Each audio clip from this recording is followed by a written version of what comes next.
नमस्ते दोस्तों। आइए अब हम ऑटो एनकोडर्स के बारे में पढ़ेंगे। तो इस मॉड्यूल के लर्निंग ऑब्जेक्टिव हैं कि सबसे पहले हम ऑटो एनकोडर्स को थोड़ा सा समझेंगे।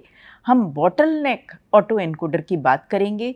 ऑटो एनकोडर्स का पीसीए के साथ, प्रिंसिपल कंपोनेंट एनालिसिस के साथ कंपैरिजन देखेंगे और साथ में हम दो और वेरिएंट्स की बात करेंगे जिन्हें कहते हैं स्टैक्ड ऑटो एनकोडर और डीनॉइजिंग बेस्ड ऑटो एनकोडर। तो पीसीए का हम पहले थोड़ा सा रीकैप करते हैं। तो प्रिंसिपल कंपोनेंट एनालिसिस हमने पढ़ा था, जिसको हम कहते हैं कि एक तरीके से अनसुपरवाइज स्टैटिस्टिकल मेथड है। किसके लिए? हम इसमें लीनियर ट्रांसफॉर्मेशन लर्न करते हैं, किस तरीके से, एक तरीके से डेटा स्पेस को ही हम रोटेट कर देते हैं। तो जो लीनियर पीसीए है, एक तरीके से हम ये कह रहे हैं कि अगर हमारा कोई भी सैंपल है XJ, ये jth हमारा इनपुट डेटा सैंपल है, तो उसको कुछ हम इस तरीके से रिप्रेजेंट कर देते हैं। तो हम ये कहेंगे कि अगर हमने सारे अल्फ़ा आई जे कलेक्ट कर लिए तो ये एक तरीके से हमारे फीचर्स हैं, और अगर हम XJ की बात करें तो ये हमारा इनपुट सैंपल है। तो अल्फ़ा आई जे, तो अगर हम इसको कहें कि आई कहाँ तक जा रहा है, I is equal to 1 to D, तो वी आईज जो हैं ये हमारे क्या हैं, ये हमारे जो हैं आइगन वेक्टर्स हैं। और यहाँ पर अब हम कह रहे हैं कि अल्फ़ा आई वेक्टर, तो एक्स जे जो हमारा इनपुट सैंपल है वो हमारा ट्रांसफॉर्म हो गया अल्फ़ा जे वेक्टर में।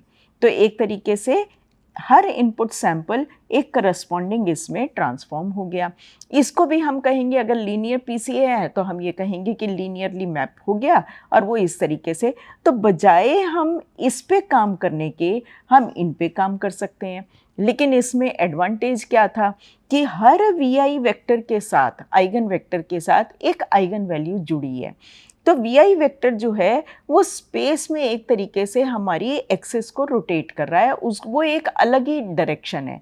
तो फॉर एग्जांपल अगर हम कहें कि हमारे डेटा में दो फीचर्स थे, फीचर 1 हमने एक्सिस के अलाइन कर रखा था, फीचर 2 हमारा वाई एक्सिस के अलोंग अलाइन था।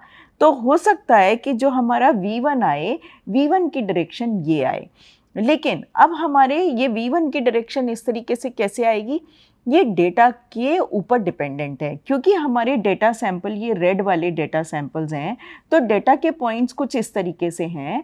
तो हमारा जो V1 डायरेक्शन जो हमारी निकल के आई प्रिंसिपल कंपोनेंट एनालिसिस करने के बाद, तो वो कुछ इस तरह की डायरेक्शन आई। तो हम इसे कहेंगे कि ये पहला प्रिंसिपल कंपोनेंट हो गया। दूसरा प्रिंसिपल कंपोनेंट की डायरेक्शन हो सकता है कि ये वाली आ गई, लेकिन इसके अलोंग हमारी ज़्यादा जो है डिस्ट्रीब्यूशन या हमारा ज़्यादा फीचर जो है उसका डेविएशन नहीं है। तो हम हो सकता है कि हम सिर्फ V1 के अलोंग जो कि हमारे अल्फ़ा आई हैं, हम उनको रख लेंगे और बाकी को हम ड्रॉप कर देंगे। तो जो भी अल्फ़ा कंपोनेंट हमारा V1 के अलोंग आया उसको हम रख लेंगे। अगर हमने उसको रखा तो एक तरीके से हर डेटा को हमने इस पॉइंट पर प्रोजेक्ट कर दिया, और हम ये कह रहे हैं कि हम बजाय इन पॉइंट्स के डेटा को लेने के, हम रेड को लेने के, हम इन ऑरेंज से काम करेंगे और उनसे हम अपना डिज़ायर्ड टास्क परफॉर्म करेंगे। तो पीसीए की एक खूबी होती है कि सपोज़ करिए कि आपकी जो डेटा वेक्टर की इसकी जो डिमेंशन है डी, आपका सपोज़ करिए कि आपका डी है 20। लेकिन हो सकता है कि जब हम करस्पॉन्डिंग आइगन वैल्यूज़ को निकालें तो हमारी आइगन वैल्यूज़ बहुत तेज़ी से डिक्लाइन कर जाएं, और एक तरीके से ये हमारी हो सकता है कि लेमडा 1 की वैल्यू है, ये हमारी लेमडा 2 की वैल्यू है, आइगन वैल्यूज़ हैं, ये लेमडा 3 की वैल्यू है, और उसके बाद लेमडा 4, लेमडा 5 ये हमारी बहुत ही छोटी वैल्यू हैं। तो हो सकता है कि हम सिर्फ इन 3 आइगन वैल्यूज़ को रख लें और बाकी को ड्रॉप कर दें। इन 3 रखने का मतलब क्या है, हम इनके करस्पॉन्डिंग V1, V2, V3 इन 3 प्रिंसिपल डायरेक्शंस को रख लें, और फिर हम इनको इस्तेमाल करते हुए अपने डेटा को इन डायरेक्शंस पे प्रोजेक्ट करेंगे। और प्रोजेक्ट करने के बाद, क्योंकि हमारा क्या होगा, अल्फ़ा J1 J क्या होगा, वो हमारा होगा inner product of XJ minus mu with V1, ये होगा हमारा अल्फ़ा J। Alpha 1j। इस तरीके से हम ये सारे कोफिशिएंट्स निकालेंगे और यही हमारे फिर फीचर्स कहलाएंगे। तो बजाय हमारे 20 होने के जो हमारा ये वेक्टर था, हमारे कुल 3 ही सिग्निफिकेंट फीचर आ गए जिनसे हम नेटवर्क को लर्न करेंगे। तो एक तरीके से अगर हम लीनियर पीसीए की बात कर रहे हैं तो वो एक लीनियर मैपिंग है x to z। यहाँ पर z क्या है, ये हमारा करस्पॉन्डिंग अल्फ़ा वेक्टर है। इसको हम कहेंगे कि ये हमने एनकोडर लर्न किया जब हमने यहाँ पर आए। और फिर हमारी दूसरी लीनियर मैपिंग है जिसको हम कह रहे हैं डिकोडर है, वो हमारे एफडी से लर्न हो रही है, जिससे हम दोबारा रिकंस्ट्रक्टेड आउटपुट देख रहे हैं। लेकिन हम क्या चाहते हैं कि RX जो है it should be as close as possible to our input x। वो कब होगा, अगर आप सारी ही डिमेंशंस के सारे ही प्रिंसिपल कंपोनेंट्स रख लें, क्योंकि जितनी आपकी डिमेंशन है डेटा की, अगर d इक्वल टू 20 है तो आपके 20 ही आपके प्रिंसिपल डायरेक्शंस आएंगी। अगर आप सबको रख लेंगे तो वो एग्जैक्टली इक्वल हो जाएगा, अगर सबको नहीं रखेंगे, थोड़ों को रखेंगे, तो आप उन थोड़ी डायरेक्शंस को रखेंगे जो कि सिग्नल की मैक्सिमम एनर्जी को एनकैप्सुलेट कर लेते हैं और बहुत ही थोड़ी एरर छोड़ते हैं, so that your reconstructed output is as close as possible to your input. तो एक तरीके से हमारे पास क्या है, एनकोडर है और हमारे पास एक डिकोडर है। लेकिन यहाँ पर जब आप लीनियर पीसीए की बात करते हैं तो एक ये लीनियर मैपिंग है। तो लॉस फंक्शन क्या होगा, अगर आप कह रहे हैं mean squared error loss function है तो हम कुछ लॉस फंक्शन इस तरीके से बनाएंगे, क्योंकि हम कहेंगे कि जो रिकंस्ट्रक्टेड आउटपुट है और जो हमारा इनपुट है उन दोनों के बीच में स्क्वेयर्ड एरर लॉस को आप मिनिमाइज़ कर दीजिए। तो इस तरीके से करते हुए हम उसके पैरामीटर्स को, जो नेटवर्क के पैरामीटर्स हैं, उनको लर्न करेंगे। तो ये हमारा ये लॉस फंक्शन हुआ, जो कि इन जनरल अगर हम न्यूरल नेटवर्क को इस्तेमाल करके करना चाहते हैं तो हम इस तरीके से करेंगे। उसी तरह अगर न्यूरल नेटवर्क का इस्तेमाल कर रहे हैं तो हमारा दूसरा लॉस फंक्शन क्या है, हमारा दूसरा लॉस फंक्शन है जो हम ये कह रहे हैं एक तरीके से क्रॉस एंट्रोपी की टर्म्स में देखते हैं, या हम ये कहेंगे मैक्सिमम लाइक्लीहुड। तो आप कहेंगे कि what is the likelihood of observing this x given कि ये हमारा रिकंस्ट्रक्टेड आउटपुट है, हम इसको भी मिनिमाइज़ करने की बात कर सकते हैं। तो एक तरीके से जब हम लॉस फंक्शन की बात करेंगे तो हम मीन स्क्वेयर एरर या बाइनरी क्रॉस एंट्रोपी की बात करेंगे जब हम एक न्यूरल नेटवर्क की बात कर रहे हैं। तो ये जो एनकोडर डिकोडर हमने पीसीए में देखा, इसी तरह हम एक ऑटो एनकोडर ट्रेन कर सकते हैं जो कि न्यूरल नेटवर्क से बना होगा। अब हम क्या चाहेंगे कि जो हमने इनपुट फीड किया वही आउटपुट में रेप्लिकेट हो जाए, लेकिन क्या हो, दो पाथ हो, एक एनकोडर हो और एक डिकोडर हो, और एंड में आउटपुट हमारा वही आ जाए। तो अब हमें इस तरह के लॉस फंक्शन की ज़रूरत पड़ेगी, या तो हम MSE लॉस फंक्शन यूज़ करेंगे या हम binary cross entropy loss function use करेंगे। तो पहले समझते हैं कि हम बॉटलनेक ऑटो एनकोडर किसको कहते हैं।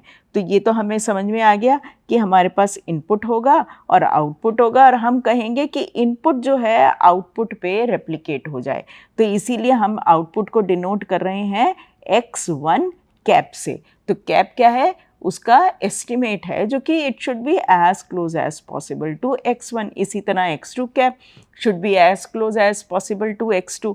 लेकिन हम क्या कह रहे हैं कि एक पहले डेंस नेटवर्क यहाँ है, दूसरा डेंस नेटवर्क यहाँ है, यहाँ पर हमारा एनकोडर है, यहाँ पर हमारा डिकोडर है। अब हम क्या चाहते हैं कि हम लॉस बनाएंगे, अगर हमने mean squared error, total squared error loss देख के उसका मीन लेके उसको रखा, तो हम कहेंगे कि हर आउटपुट हमारा बराबर आउटपुट आना चाहिए। तो हम जो हमारा लॉस होगा वो हम इससे इनिशलाइज करेंगे, RX माइनस x, और इसका L2 नॉर्म ले लेंगे और इसके L2 नॉर्म का स्क्वायर, तो उसको हम टोटल अपना ऑब्जेक्टिव फंक्शन बनाएंगे, उसका हम ग्रेडियंट कंप्यूट करेंगे और उससे हम बैक प्रोपेगेट करते हुए यहाँ पर हमारे थीटा पैरामीटर्स होंगे, और ये हमारे लेट्स से थीटा1, थीटा2, ये हमारे पैरामीटर्स हैं जो हम लर्न करेंगे, सच दैट कि our output becomes as close as possible to input. लेकिन क्योंकि यहाँ पर नंबर ऑफ फीचर्स हमने कम लिए एज कंपेयर टू इनपुट, तो हम इसे कहेंगे अंडर कंप्लीट रिप्रेजेंटेशन। तो ये अगर हम ये कह रहे हैं z है, क्योंकि हमने कहा कि हम x से शुरू हुए और हम z पे पहुँचे जो हमारा ये एनकोडर था, और फिर हमने z से गए, फिर हम एक्स कैप पे पहुँचे, ये हमारा डिकोडर है। तो अगर आपकी z की डिमेंशन ऑफ z अगर आपकी लेस देन है डिमेंशन ऑफ x, तो आप ये कहेंगे कि ये हमारा अंडर कंप्लीट रिप्रेजेंटेशन है। इसी को हम बॉटलनेक ऑटो एनकोडर भी कहते हैं। ऑटो एनकोडर अपने आप को रिकंस्ट्रक्ट कर रहा है, इसलिए ऑटो, और एनकोडर एक एनकोडिंग पार्ट है और फिर एक डिकोडिंग पार्ट है। और तो जो ये हमारा जो इनपुट, ये जो हमारा बीच में जो आउटपुट आया ये z, इसको हम कह सकते हैं ये हमारे रेलेवेंट फीचर्स हैं। अगर हमने इनको यहाँ पर काट लिया, नेटवर्क को पूरा ट्रेन किया, सपोज करिए कि आपके पास 1000 सैम्पल्स थे, आपने उससे इसको परफेक्ट रिकंस्ट्रक्शन की तरह ट्रेन कर लिया। परफेक्ट रिकंस्ट्रक्शन क्यों कह रहे हैं? क्योंकि जो इनपुट पे है वही परफेक्टली रिकंस्ट्रक्ट होकर आउटपुट पे आ जाए। तो आपने जब उसको पूरा ट्रेन कर लिया मिनिमम एरर के लिए, उसके बाद आपने क्या किया, आपने डिकोडर पार्ट को अलग कर दिया और एनकोडर को ही रख लिया। तो ये जो आउटपुट आए आपके A1, A2, A3, अब ये आपके फीचर्स बन गए। अब आप इसको किसी भी एक लॉजिस्टिक क्लासीफायर में डाल दीजिए और अब आप क्लासिफिकेशन का टास्क कर लीजिए। तो सपोज करिए कि आपका पेटल लेंथ, पेटल्स विड्थ और सेपल लेंथ, सेपल विड्थ वाला आइरिस का डेटा सेट था। तो आप ये भी कह सकते हैं कि भाई हम क्या करेंगे, सबके फीचर्स को सब इनपुट लेंगे, एक ऑटो एनकोडर में डालेंगे और फीचर्स को थोड़ा छोटा कर देंगे और 2 ही सिग्निफिकेंट फीचर रखेंगे। और फिर जब हमारा ऑटो एनकोडर ट्रेन हो जाएगा और सिर्फ 4 से 2 फीचर रह जाएंगे, तब हम इन 2 फीचर्स को यूज़ करते हुए हम एक लॉजिस्टिक क्लासीफायर में डालेंगे। तो जिस समय हम ट्रेन कर रहे होंगे तो हम सारा ट्रेनिंग का डेटा यूज़ कर लेंगे, इररिस्पेक्टिव ऑफ वो किस क्लास का है, चाहे वो क्लास 1 का है या क्लास 0 का है, उसको आप ध्यान नहीं रखेंगे। ऑटो एनकोडर अनसुपरवाइज्ड मैनर में ट्रेन होगा, सारे डेटा को इस्तेमाल करेंगे और उसको एक तरीके से आउटपुट पे इनपुट रेप्लिकेट हो जाए, इस तरीके से उसको ट्रेन कर देंगे। जब वो फाइनली ट्रेन हो जाएगा तब आप डिकोडर को अलग कर देंगे, एनकोडर के आउटपुट को रखेंगे। अब आप क्या कहेंगे कि कोई भी मेरे पास इनपुट सैंपल आया, किसी भी क्लास का है, मैंने उसको इस एनकोडर के थ्रू पास करना है, मेरे सिग्निफिकेंट फीचर आ जाएंगे। अब इन सिग्निफिकेंट फीचर को हम फर्दर ऑन एक neural network, support vector machine, logistic classifier, decision tree, किसी में भी डालेंगे और फिर अब हम सुपरवाइज लर्निंग का टास्क करेंगे। तो यहाँ पर हमारा सुपरवाइज लर्निंग का टास्क परफॉर्म होगा, जो कि एक न्यूरल नेटवर्क भी हो सकता है, एक लॉजिस्टिक क्लासीफायर भी हो सकता है, आपका एक SVM भी हो सकता है, आपका एक डिसीजन ट्री भी हो सकता है। ये हमारा कोई भी सुपरवाइज्ड क्लासिफिकेशन का टास्क के करस्पॉन्डिंग हमारा मॉडल हो सकता है। तो एक तरीके से जो हम PCA में डिमेंशनैलिटी रिडक्शन करते हैं या सिग्निफिकेंट फीचर निकालते हैं, उसी तरह हम न्यूरल नेटवर्क्स का इस्तेमाल करते हुए ऑटो एनकोडर्स का भी कर सकते हैं। ये पर्टिकुलरली कब हेल्पफुल होगा, जब अगर आपको आपके इनपुट में फीचर्स बहुत ही ज़्यादा बढ़ जाएं, तो बजाय आप PCA करने के उस समय ऑटो एनकोडर्स का इस्तेमाल कर सकते हैं। तो सपोज़ करिए कि आपके पास इमेज क्लासिफिकेशन का टास्क था, आपकी हर इमेज जो है वो 256 बाई 256 की थी। तो एक तरीका ये है कि आप ऑटो एनकोडर बना लें और ऑटो एनकोडर उसको उसके 256 बाई 256 पूरी इनपुट इमेज के हर इंटेंसिटी पॉइंट को आप एक कहें, हर पोजीशन को आप एक फीचर मान लें। तो अब आपके पास 256 इंटू 256 आपकी टोटल डिमेंशन हो गई। तो एक तरीके से जब आप इसको वेक्टराइज कर देंगे तो इतने आपके पास फीचर्स हैं। अब आप एक ऑटो एनकोडर ट्रेन कर लीजिए और हो सकता है कि एनकोडर की आउटपुट आप सक्सेसिव लेयर्स लगाते चले गए और उसके बाद फाइनली एनकोडर की जो आउट है वो आपके रह गए सपोज लेट अस से 20 फीचर्स। तो आप अब इन 20 फीचर्स जो आपने एक्सट्रैक्ट किए डेटा में से, इनको अब आप किसी भी क्लासीफायर को फीड करके और आप अपना क्लासिफिकेशन का टास्क कर लें। तो इस सिनेरियो में PCA इतना इफेक्टिव नहीं रहेगा जितना इफेक्टिव की हो सकता है आपका ऑटो एनकोडर आपको प्रूव हो, क्योंकि यहाँ पर हम आइट्रेटिवली उसको ट्रेन कर रहे हैं इंस्टेड ऑफ कि PCA में जिसमें हम आइगन वेक्टर्स निकालेंगे, आइगन वैल्यूज़ निकालेंगे, उसको करने की बजाय यहाँ से कर रहे हैं। तो एक तरीके से ऑटो एनकोडर में ओरिजिनल इनपुट गया और यहाँ पर एक कॉम्पैक्ट रिप्रेजेंटेशन है और फिर आपका आउटपुट रिकंस्ट्रक्ट हुआ। तो हो सकता है आपका आउटपुट यहाँ देख पा रहे हैं आप कि आउटपुट एग्जैक्टली इनपुट का रेप्लिका नहीं है, लेकिन काफ़ी हद तक है कि हम पहचान पा रहे हैं कि हमारा ये क्या है। स्लाइटली हो सकता है, क्योंकि वो अगर आप क्या कह रहे हैं कि आप थोड़े से फीचर्स में उसको कॉम्पैक्ट कर रहे हैं, तो जैसे कि पीसीए में भी अगर मैं 20 के बजाय 3 ही प्रिंसिपल कंपोनेंट को रख लूँ तो मेरा एग्जैक्टली तो रेप्लिकेट नहीं होगा इनपुट आउटपुट पर, लेकिन स्लाइटली उसमें थोड़ी सी एरर रह जाएगी, जो कि बहुत थोड़ी होगी, कि आपके अपने पर्टिकुलर टास्क के लिए वो हेल्पफुल होगी। इसी तरह आप फैशन एमनेस्ट के डेटा पे भी ऑटो एनकोडर को अगर लगाएं, तो यहाँ पर इस ट्यूटोरियल में, टेंसरफ्लो के ट्यूटोरियल में गिवन भी है कि ये आपकी ओरिजिनल इमेज है टॉप रो में, और बॉटम रो में जो भी हैं उनके करस्पॉन्डिंग रिकंस्ट्रक्टेड इमेजेस हैं। तो हम देख रहे हैं कि रिकंस्ट्रक्टेड इमेजेस कुछ सिनेरियो में तो थोड़ी सी ज़्यादा नॉइजी हैं जैसे इसके अंदर, और कुछ सिनेरियोज़ में हमें उनमें से डिफरेंस देख पाना थोड़ा सा कठिन है, और वो एक तरीके से दूर से ही हम पहचान पा रहे हैं कि वो कौन सी इमेज है। तो इसी तरह एमनेस्ट के हैंड रिटन डिजिट्स पे भी हम डिफरेंट लॉस फंक्शन को यूज़ करते हुए भी लोगों ने लगाया है, जैसे कि ये ओरिजिनल इमेजेस थी, ये रिकंस्ट्रक्टेड इमेजेस हैं विद बाइनरी क्रॉस एंट्रोपी, और ये रिकंस्ट्रक्टेड इमेजेस हैं विद मीन स्क्वेयर्ड एरर, लेकिन तीनों में ही हम हर डिजिट को आराम से पहचान सकते हैं। तो इसका मतलब है अगर हमारे एनकोडर के आउटपुट के फीचर्स बहुत थोड़े हो गए तो वो सिग्निफिकेंट फीचर्स हैं जो कि हमारी हेल्प कर सकते हैं इन द क्लासिफिकेशन या सब्सिक्वेंट जो भी टास्क है उसके अंदर। तो ऑटो एनकोडर और पीसीए को देखें, तो अगर पीसीए में हमने क्या किया, तो हम क्या कह रहे हैं, एक हमारा एनकोडर है और एक डिकोडर है। तो अगर हमने मैथमेटिकली एक लीनियर ऑटो एनकोडर जो कि वन हिडन लेयर से ही बनाया, अगर उसको देखा तो हम ये कह सकते हैं z is equal to θ1x है, और इसी तरह x कैप क्या होगा, वो θ2z है। तो अगर हम दोनों को कंबाइन कर दें तो x कैप क्या बना, θ2 composition with θ1 then with x, तो फिर ये θx हो गया।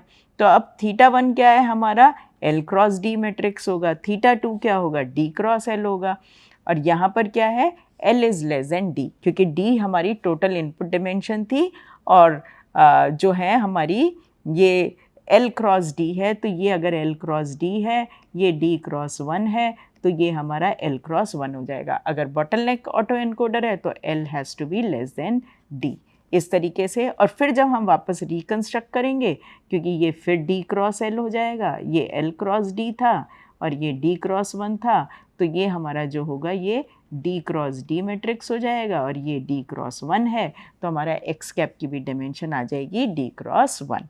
और यहाँ पर हम इस तरीके से स्क्वेयर्ड एरर लॉस फंक्शन हम कंसिडर कर सकते हैं।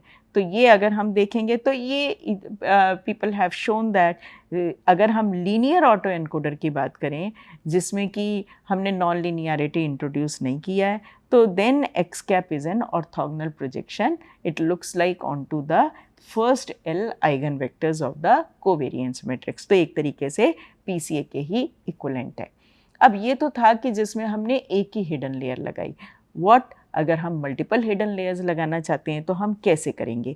पहले हम सिंगल एक लेयर के साथ इस ऑटो एनकोडर को इनपुट आउटपुट के बीच में ट्रेन करेंगे ताकि हमारे ये लर्न हो जाए और हमारा ये लर्न हो जाए। तो θ1 और θ2 हमने लर्न कर दिए। अब जब हम इनको हम कहेंगे कि फीचर सेट 1 जो कि इस लेयर में लर्न हुए, अब हमारा ये लर्न हो गया। अब हम क्या करेंगे, इन दोनों लेयर्स को तो हम फ्रीज़ कर देंगे जो हमने लर्न कर ली है। अब हम यहाँ से शुरू करेंगे, ये हमारा इनपुट बन जाएगा, इनपुट बन गया, ये हमारे क्या हैं फीचर सेट 1 जो थे, ये हमारी आउटपुट बन जाएंगी। तो ये हमारे को एग्जैक्टली इसका रेप्लिका चाहिए। तो आप देख रहे हैं H1 1 और ये H1 1 हैट है, तो इसका हम अब रेप्लिका करेंगे, और बीच में हमारे ये होंगे, ये जो होंगे ये हमारे सेकेंड लेवल के फीचर्स होंगे। तो अब हम सिर्फ इससे इसके बीच में हम रिकंस्ट्रक्शन के लिए ट्रेन करेंगे। तो यहाँ से यहाँ तक सिर्फ हम ट्रेन करेंगे। तो अब हमारा ये θ1 तो फिक्स्ड है, ये फिक्स्ड है, इसका हम कुछ नहीं करेंगे। यहाँ पर हमारा θ2 था, वो भी फिक्स्ड है, क्योंकि इसके बाद ये जाएगा और हमारे ये इस तरीके से जो नेटवर्क है उसके अंदर ये θ2 था, और ये हमारी कितनी है 1 2 3 4 5 6 1 2 3 4 5 6, ये हमारे हैं x1 कैप x2 कैप, ये हमारे जो आउटपुट आ रहे हैं ये हमारे फिक्स हैं। ठीक है ना, x6 कैप। ये तो हमारा फिक्स है, θ2 भी हमारा फिक्स्ड है, ये है हमारा θ3 और ये है हमारा θ4। अब हम क्या करेंगे, learn θ3 and θ4 in the next go. तो इसका मतलब क्या है कि हम एक एक करके लेयर्स को स्टैक करते जा रहे हैं और उनको फिर हम सक्सेसिवली ग्रीडी मैनर में लेयर वाइज हम उनकी ट्रेनिंग कर रहे हैं। तो इस तरीके से स्टैक्ड ऑटो एनकोडर ट्रेन होने लगता है। और हम क्या करते हैं, अक्सर तो हम यही चाहते हैं कि अगर मैंने कहा कि मेरी 256x256 की इनपुट इमेज थी और हम उसे सब्सिक्वेंटली 20 फीचर्स पे ही करना चाहते हैं, तो हम क्या करेंगे, पहली लेयर में कितने हैं, 256 × 256, इतने सारे हमारे पास फीचर्स हैं। नेक्स्ट लेयर में और कम हो जाएंगे, नेक्स्ट लेयर में और कम हो जाएंगे, करते करते हम उसे सब्सिक्वेंटली हो सकता है 20 फीचर्स पे ले आएं। अब स्टैक्ड ऑटो एनकोडर में जैसे कि हमने कहा, एक बार जब लर्न हो गया, सपोज करिए आपने 2 ही लगाई थी, तो एनकोडर में फाइनली कितनी लेयर हुई, 2 लेयर हुई, डिकोडर में भी 2 लेयर हुई। अब आप क्या करेंगे, डिकोडर को हटा देंगे और एनकोडर का जो आउटपुट है, एनकोडर के आउटपुट को एक सॉफ्टमैक्स में डालेंगे और सॉफ्टमैक्स में डालने के बाद फिर आप उससे क्लासिफिकेशन ले लेंगे। यहाँ पर हमने ये किए +1 जो है ये बायस टर्म की तरह दिखाया है, हमने पीछे नहीं दिखाया था, तो आप इसको ड्रॉप भी कर सकते हैं। तो एक तरीके से हम इस तरीके से नेटवर्क की लेयर्स के साथ, तो यहाँ पर हमारे 3 फीचर्स थे, यहाँ पर भी 3 ही फीचर्स हैं और उसको हम डालेंगे एक सॉफ्टमैक्स क्लासीफायर में और उससे हम अगर 3 क्लास क्लासिफिकेशन कर रहे थे तो अब हम उससे आउट ले लेंगे। हो सकता है कि आउटपुट हमारा 4 क्लास हो या 2 क्लास हो, तो हम इस तरीके से आउटपुट लेंगे। तो स्टैक्ड ऑटो एनकोडर या ऑटो एनकोडर इन जनरल इनका इस्तेमाल कैसे किया जाता है, बहुत ज़्यादा इस्तेमाल तो हम क्लासिफिकेशन के ही टास्क में करते हैं कि हम एनकोडर डिकोडर लर्न कर लेते हैं, एनकोडर के आउटपुट पर सिग्निफिकेंट फीचर्स आ जाते हैं, हमारे इंपॉर्टेंट फीचर्स हैं, क्योंकि हो सकता है अब वो 20 ही फीचर्स है, अगर पूरी इमेज रिकंस्ट्रक्ट करने की ताकत है उन 20 फीचर्स में, so that means that they are really important और सिग्निफिकेंट फीचर्स। तो फिर हम उन फीचर्स को रखते हैं और फिर उनको आगे हम एक क्लासीफायर को डाल के इस क्लासीफायर की अब हम ट्रेनिंग करते हैं।